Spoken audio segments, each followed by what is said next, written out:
So after the 30 years helping people, I've decided that this is a message that needs to be told everywhere. I feel like a dentist that's fixing everybody's cavities up in their teeth, and they don't know how to use a toothbrush, and they don't know what toothpaste is, and they've never seen it, and they've never done it. Not only that, they've been eating sweets every day, and they're being told that it's good for them. And if they have cavities in their teeth, then stop the whinging and put up with it, because everybody's got cavities in their teeth and you shouldn't do anything about it. And you can't do anything about it because everybody's got it. So the difference is that when people come along and see me, I ask them about feelings, and the focus is always on feelings. And everybody knows that they've got something wrong with them. In other words, they're not feeling something. They don't like to feel something. Now, they can label it or they not be able to label it. They might label it fear and anxiety or whatever. Doesn't matter if they can label or not. The thing is, they know that doesn't feel good. They don't like this feeling. So the question is, if you don't like this feeling, then a part of you already knows what a good feeling is. If this is a bad feeling, then how do you know it's a bad feeling? There's a part of you sitting over the above it all knows what it is.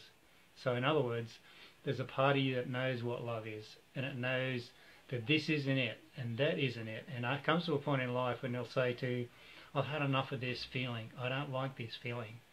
And that's the voice that we start to listen to, and that's the voice you'll learn how to become yourself by listening to that part of you. Now, I call it your spark, and your spark is the part of you that's connected to the universe, because we're all the same thing. And we're taught from a young age, however, not to listen to our spark. Our spark talks to us via our feelings. And if we're not listening to our feelings, we're not listening to our spark, we're not listening to ourselves, and we can't be connected to the universe. Myself, I was brought up Catholic, and I was brought up to say that I had to be baptised because I was a sinner. So, and I had to pray to God and had to adore God, and all my power and everything I wanted to know was outside of myself.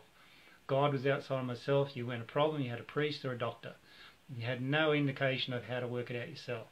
Hence, most of my life I was in fear zone, because I'm always looking around trying to find out what the lay of the land is, what am I supposed to be doing, how am I going to be a good boy, what can I do to minimise my hassles.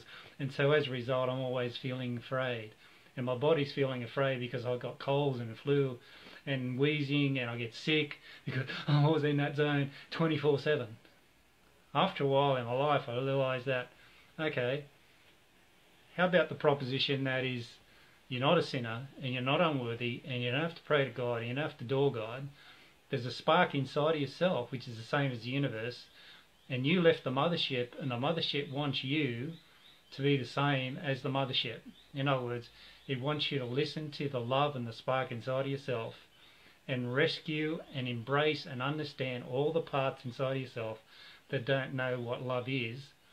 So love shows you what love isn't first before he tells you what it is.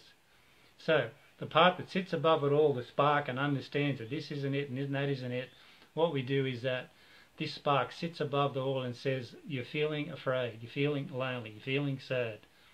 Okay, come here, embrace it, empathise with it. Don't judge it, label it, and push it away and think there's something wrong with you. Because everybody's a spark. Everybody's got so-called black. That's the coal that you can convert to electricity by embracing it with the spark. And the more you embrace it with the spark, the more you connect to yourself, the less you become lonely, the less you become frightened, the less you become sad, and the stronger and stronger you get until you become yourself. That's it in a nutshell.